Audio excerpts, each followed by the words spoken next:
The next project with you. It's the 30-second video recreation. Um, so here's the assignment. I'm going to zoom in just a little bit. There we go. So you're going to recreate a 30-second video scene from either Harry Potter, Lord of the Rings, or Hobbit movies, or Star Wars series, or you can select your own 30-second segment with the following criteria. The segment must be 29 to 31 seconds in length. It must be directly used from the movie. No editing, like taking 15 seconds here or 15 seconds from there and putting them together. It must be rated G, PG, or PG-13. It must be a movie, so no TV shows. Must have dialogue. The basic steps for this project are these. Select a 30-second segment of a movie. Create a storyboard of this segment. Create a rough video of the storyboard, which I demo. All that. Then plan your location, ask actors, gather props, and plan when you're going to shoot. Then shoot your scenes, edit your clips, add transitions, and then export. Post your YouTube 480 SD wide video in Portfolio. And that's a setting in Premiere Pro. And that's the video, sorry, maybe I didn't even say that. We're going to use Premiere Pro, the Adobe's Premiere Pro. And that's a setting that we'll go over. But post it in portfolio.com account and post it to Canvas. Okay. So I'll go over this sheet here real quick. Review and select a 30-second scene from those given movies or get one approved. Create a storyboard based on the selected 30-second clip. And that storyboard sheet you're going to find on the second page of this project sheet. Okay, page 2. Include a sketch of the scene. Camera movement, if any, time in, time out, actors, dialogue, and any movement. And that is actually going to be a very good map for you when you start filming. You can color the images by hand or color them in Photoshop, but you're going to scan those if you've printed them out. If you haven't, you can draw right in Photoshop or Illustrator. Color those, save them as JPEGs, and then bring those JPEGs into Premiere Pro. So one thing you'll need to do that I don't see listed on here is to download the 30-second YouTube video. And I tell how to do that in the video, so watch the video, please. Let's see. And then record. If the video is not there, if you can't download it, record some really rough new audio. Or if you did download it, keep the audio from the original and bring that into Premiere Pro as well. You'll finalize by applying any transitions to your video, and you're basically turning your rough storyboard into the 30-second video, essentially is what you're doing. And that's video 1, and you're going to save that to Premiere Pro. Then where's the real shooting and the work for shooting begins, is where you're cashing in all your favors, right? You're fixing meals for people or doing their wash or whatever it is, I don't know. So you're recruiting actors, you're assembling props and costumes for your video. You'll set a day and time to shoot your video. You're going to verify that with your actors a couple times, 2, 3, 4 times. Create a list of specific shots, and again, that storyboard is going to be very key to knowing those specific shots and what actions the actor will do. Arrange any outstanding items for your final filming day or days. A day before, remind your actors, verify you have all your props and costumes. On the day set to shoot your video. You'll need to describe, as the director, even if you're in it and maybe you need someone else to act a certain way, you'll need to really describe and walk through the action that you want your actors to do. In fact, you have to put yourself out there a lot more than they do so they feel it's safe and they'll follow your lead. But take as many times as is needed to get the shot right. Let's put my space in here. Save as many shots as possible on your camera, and then transfer those to your computer, either by a cable or by Wi-Fi or by Google. Save it to your Google Drive, and then you can bring it in that way. Import your shots into Premiere Pro. Edit those clips to fit the timeline and to recreate the scene. When you're all done editing, and you can bring in sound effects and music and all kinds of things, but when you're done, choose File, Export, Media, and then use these settings. The format is H.264, preset is YouTube 480SD wide, and then click the blue name right under that. You'll see it. To rename and choose this location, click Export, and then test your video where you've exported. Your video must include at least these things: 29 to 31 seconds of video showing a recreation of this movie scene. This must be a movie, and it must be rated either GPG or PG-13. You should follow the dialogue, the shots, the lighting, etc. exactly as the movie, or best you can. A lot of time, I'm not asking you to go into debt to do this, right? But just do it the best you can with what you have. And then lastly, post your uploaded video to Portfolio, and then submit that link to Canvas. Okay, you're going to submit a link to your storyboard video, which is due March 29th, and then a link to your final video, which is after what we get back after break, April 12th. So that's it. And then let me show you. First of all, let me go over show some videos that are really excellent student 30-second videos that I've had in the past, and then I'll go into the demo.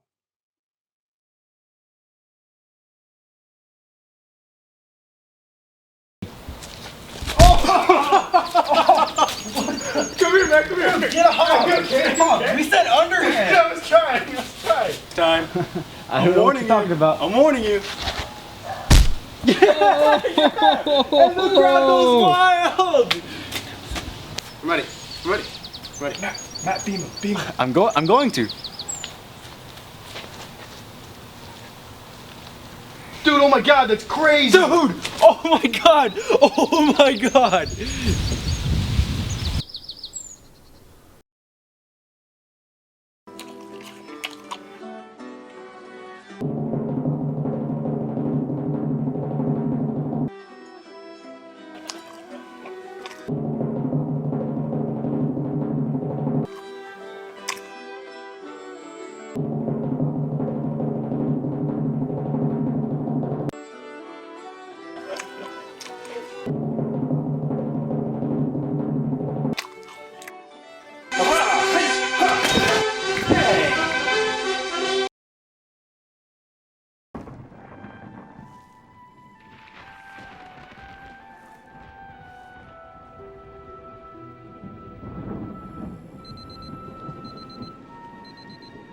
Make a wish, Harry.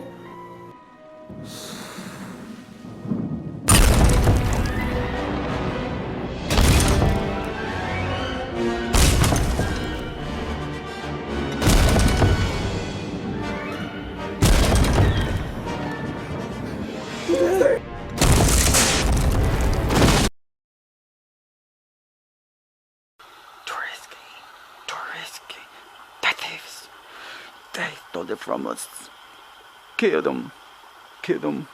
Kill them both. Woo! Shh, quiet. You mustn't wake them.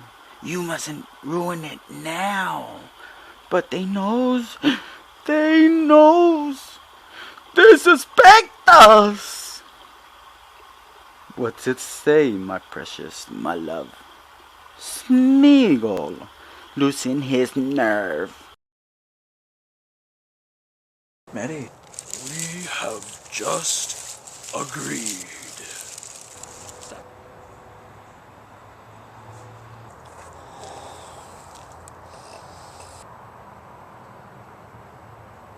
Yes? I have told your names to the Entmoot. And we have agreed. You are not orcs. Well, that's good news. So my scene that I'm selecting is this Harry Potter scene here. And let's see if I can play it. Oh, maybe because I'm using QuickTime, it won't play in QuickTime. But it's it won't even do that. Okay, well, it's the Yule Ball scene, and it's where McGonagall announces the Yule Ball to the boys and girls. Then she brings up Ron Weasley to dance with her. That's it.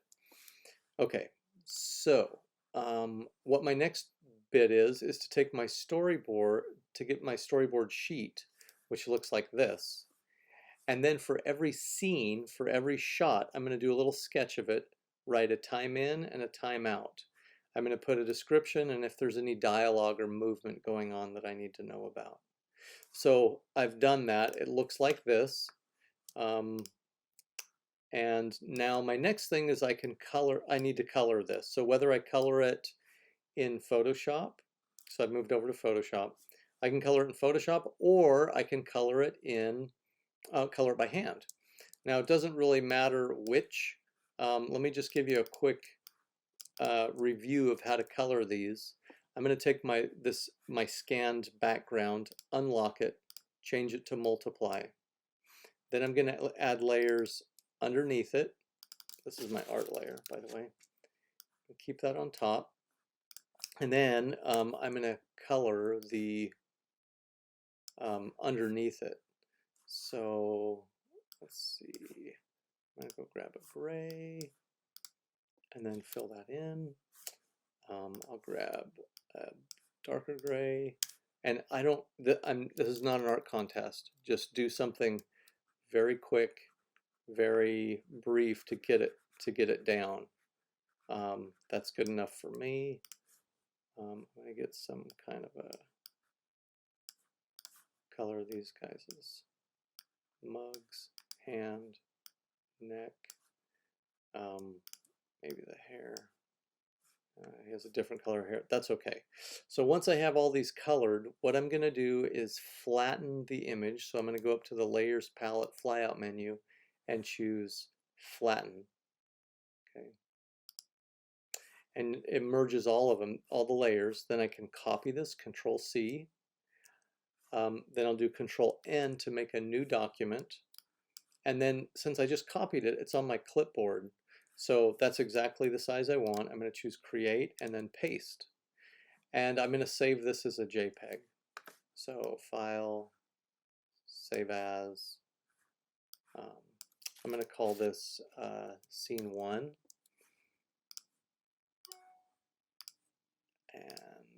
And I've already done for my 6 scenes right here. And I'm going to save it as a JPEG. But I've already done it, like I said, so I'm just going to cancel that. So that's how you do the scenes. So let's talk about, yeah, here's what I have. I have the 1, 2, 3, 4, 5, 6. I've also downloaded the video, which is here. Download a video from YouTube. There's 4 here in this WikiHow. And then numerous videos. If let me just mention 3 of them here, and that is either using VLC, WinX, or Y2Mate, or something like that. So things change about how you can download it and what sites are available, but it's important to get the video. If you can, it'll make your life much, much easier. If you can't, you make do.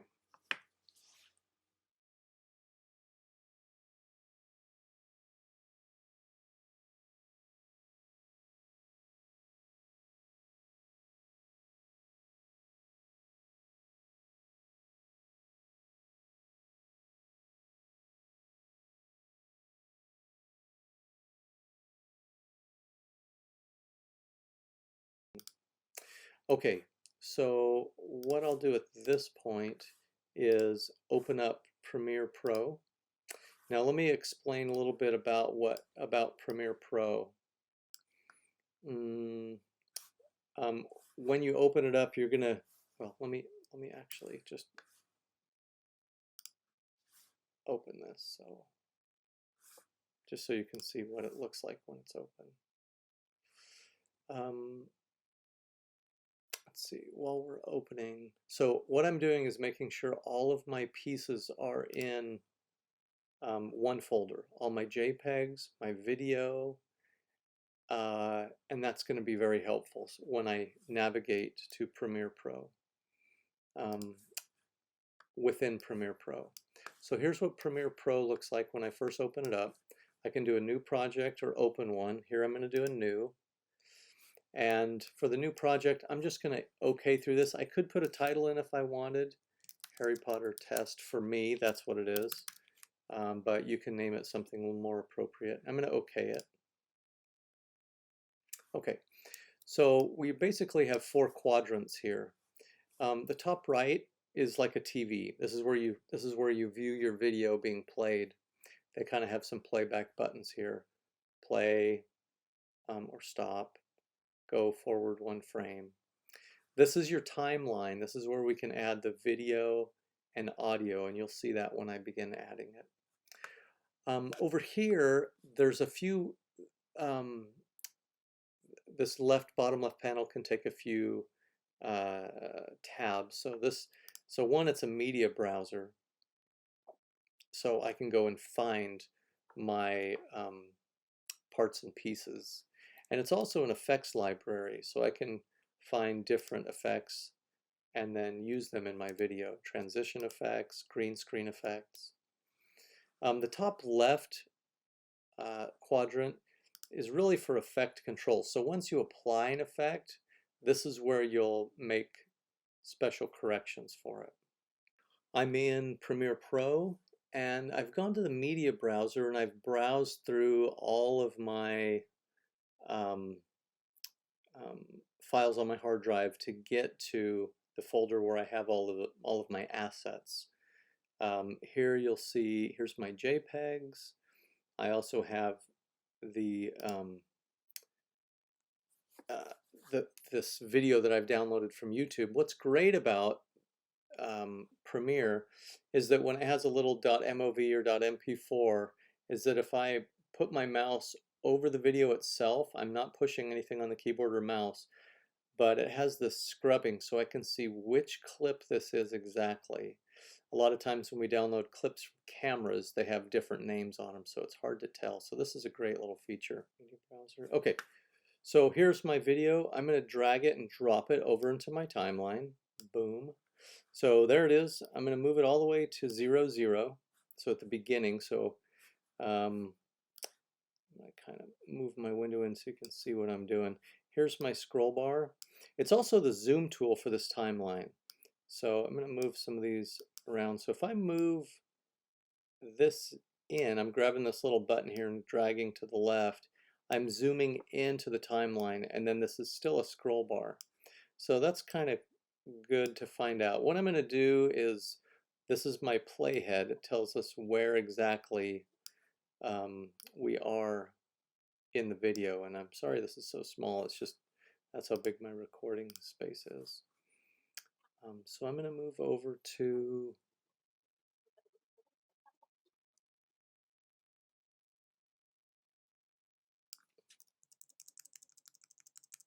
the right spot here. There we go. This is where I want to start.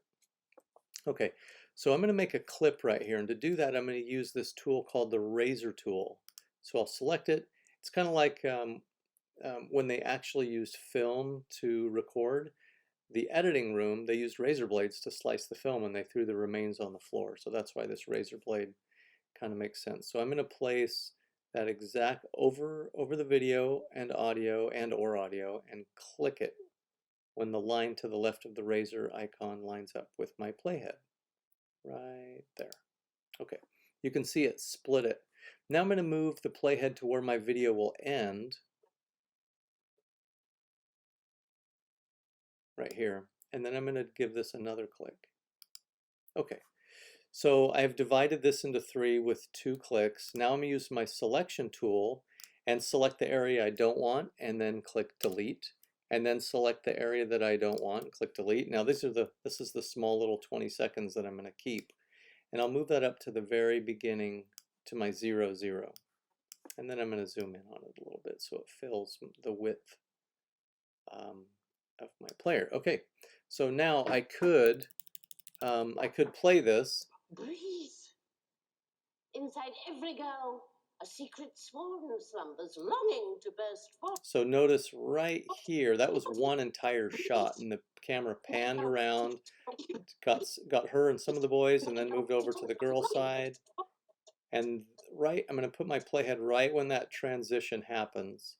Now I'll go over and grab my first image right here, JPEG 1, and drag it onto my video 2 layer. See the video 2 right here? I'm going to drag it onto that layer and release it. And I'm going to drag this end up so it snaps to my playhead. Boom. Okay, so now I have my drawing, my first drawing, which represents that first scene at over it, essentially. And I'm going to get my second drawing, and drop it so it snaps to right next to 1, so it snaps to the playhead. So now all I can see are the drawings now, but I'm going to hide those by clicking the eyeball, just like a layer in any other Adobe program. And I'll move this over to the right until this scene changes.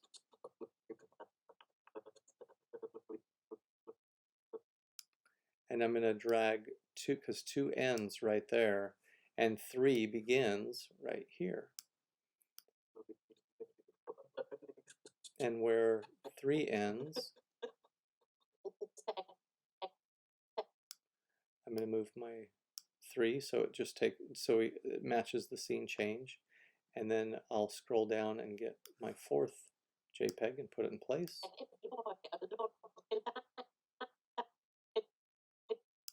And match that up, and then I'll get number 5.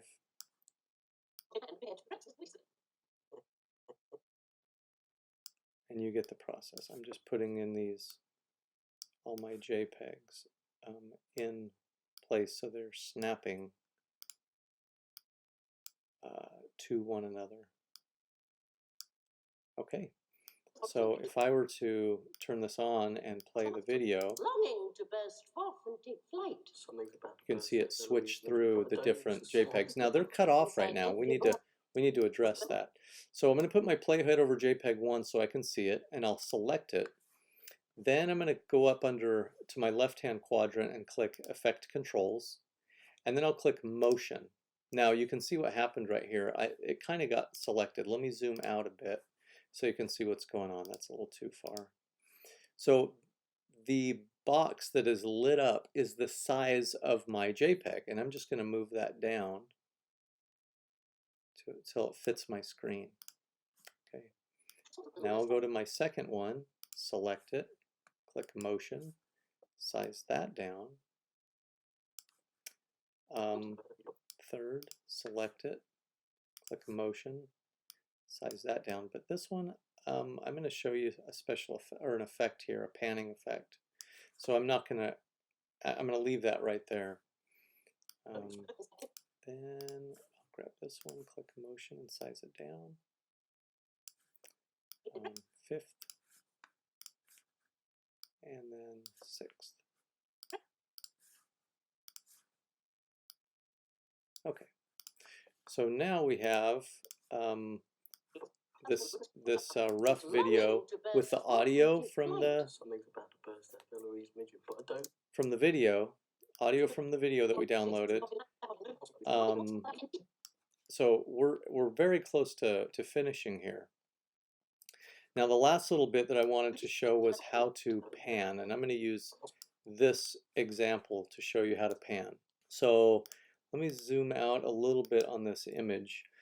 I'm on the JPEG 3. My playhead is placed over JPEG 3, And if I click motion, we can see that my image is a little larger than what is actually showing on screen. Now my video does not show this panning or zooming, but I just wanted to show you how to do that in case you need to duplicate that on your rough video. So how you do this is, so once I've selected this clip, it now basically appears up here zoomed in. So here's my playhead for that clip, right? Oops, let me get that selected again. Here's the playhead for JPEG 3. And if I want to pan, that means moving a camera across something. So it looks like your head is turning. That's kind of the effect that you get. What we're gonna do is change the position on this. So I'm gonna start at where I want the pan to begin. It doesn't have to be at the beginning of the clip, it could be in here, but I'm gonna start at the beginning. And what I'm gonna do is I'm gonna add a little diamond here that's called a keyframe. That means begin action, whatever the action is. And to add that little keyframe, I'm gonna click this button right here. It looks like a stopwatch, so it's kind of like start something. So begin. So here's where my keyframe begins, or where my pan begins with the keyframe. Now I'm going to move my timeline over to the end of the clip, and I'm going to adjust where this is. So I'm just going to grab it and drag it to the right. So notice when I did that, I have a new keyframe now. So here's kind of a start action and an end action. And as I drag between those two, you'll see that it moves the distance that I get, but also in the time that I gave it. I could move this keyframe really close and it would go really fast and look a little weird. So I'm going to keep that kind of distant. And let's just play this to see how it works. It's a little bit strange, I mean, but that's what we have. Okay, I did want to talk about zooming. Let's see if what the deal is with this one. Okay, let's pretend like we're going to zoom on this one. We're just going to zoom on these two. They're already kind of close up. We'll zoom a little closer because they're whispering or something. So I've clicked on put the playhead over my JPEG 4 and I've selected it. It has a little white line around it.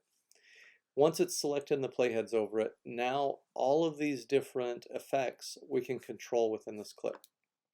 So I'm going to put my playhead at the beginning or wherever I want the zoom to begin. And zoom has to do with scale. So I'm going to click this stopwatch to add a keyframe at this playhead. And then I'm going to move my playhead over, and I'm essentially going to zoom in. So I can do that a couple ways. I can change this number. I can move this slider to show a zoom in. Or I can click motion and then kind of do a hand zoom in, which, and that's not a technical term by any means, but it here we're zooming in a little bit, and I might just move it up a little bit. So let's see what we get. Okay, so that's it. So we've just added a zoom and a pan. So that's how that works. So once we're done and everything seems to be going well, let me mention one more thing before we export, and that's about the audio. So if I want to change the audio or edit it, I can drop in, like say music or special audio effects. I can put in these different layers down here. Let's say I want to adjust the volume on this clip. This line right here separating our left and right is a volume line, and it's right in the middle of things right now. If there was something if I wanted to increase the overall volume, I would just click this and drag it up. And let's try playing it. oops. Oh, I'm not sure why that's not working now. But, and honestly, sometimes for me, InDesign does this and I have to restart it. But increasing it is like this, decreasing it is like this. So I'm just dragging those up and down. If though I want to get rid of a little section here that maybe has the wrong word, and maybe this maybe at the end of our maybe when we're actually editing, something's going on where we need to quiet it out or increase the sound. Here's how we'll do it. We go into audio and we're going to, let me kind of pull that out. Okay, so now we can see here's a little keyframe. So I'm going to put a keyframe right where my playhead is by clicking keyframe. And I'm going to move it over a bit. And I'm going to put in 4 keyframes in here. And then I can adjust, I'm zooming in a little bit so we can get a little more detail. I'm going to adjust where they are. So I might move this to the left. This I'm going to move down. So I'm going to quiet this whole little scene or word right here. Because it didn't play audio before, I doubt it's going to play now. But if we were to play it, you would hear noise, and then there would be a decrease in noise until you get no noise. Then it would ramp back up and you would hear the noise again, or hear the audio again. So that's how you can either decrease noise on an audio on an area or increase it if they're maybe talking too quietly. So again, keyframes are the key. All right, so now what I want to do is export. So I want to show you how to do that. So I'm going to zoom so this fits my whole width of my timeline. I'm going to move my playhead to 0, 0, and then I'm going to choose under File, Export Media. File, Export Media. And here's what we get. And it's hard to, I'm going to have to move this around a little bit, but this is the export settings. At the bottom, I can see that my playhead is at the beginning and that my whole video is 22 seconds. I'm going to make a few, just 3 changes to this. One is I'm going to change format, whatever it's on right now. It should be at H.264. So you'd click it and select it, H.264. Then I'm going to change the preset, and that should be YouTube SD or SD wide. I'm sorry, YouTube 480 SD or SD wide. So I'm going to choose YouTube 480 SD wide because my format is a little wider. And that's a lower setting. You can export it in a higher setting for yourself, but this is the one that I'd like you to download to your I'd like you to create a YouTube channel for yourself and keep it private, and then upload this video that we're going to produce to that. So that changed. So 480 SD. Notice what SD did. I'm going to do wide so we can get kind of that letterbox feel. And then submit the link to Blackboard from that YouTube upload. Okay, hope I explained that well. So next we're going to click the output name, and what that is going to do, it's going to let us change the name. So I'm going to call this HP test, and I'm going to leave the file format alone, but then I'm going to make sure that I want it in my interior design or magazine. So it's not my magazine interior. I actually want it in my 30-second video folder, and then I'm going to click save. So now all these settings are correct for me to click this next button, which is export, and then it only takes like 3 seconds to export this thing and you're done. We're going to try playing it to see how it works, and that is right here. Not sure if it will play while my QuickTime player is recording, so be sure to test this and then upload it once it is. Okay, hope that helps, and that will conclude the 30-second video tutorials. Regarding This is, I've given you the rough video, okay, the instructions for rough video. The final video, which is the second week of the assignment, you'll be taking these scenes and using friends and family and roommates or whoever you got, or even yourself. I've seen some very good videos done with just one person. Yeah, so you're going to be making a final video incorporating music and your videos into a 30-second live action duplicate or copy of this movie. Okay, so that's how this will roll out. Okay, and all right, all the best. Please contact me early if you have any questions so I can answer them and get you on your way. All right, thanks.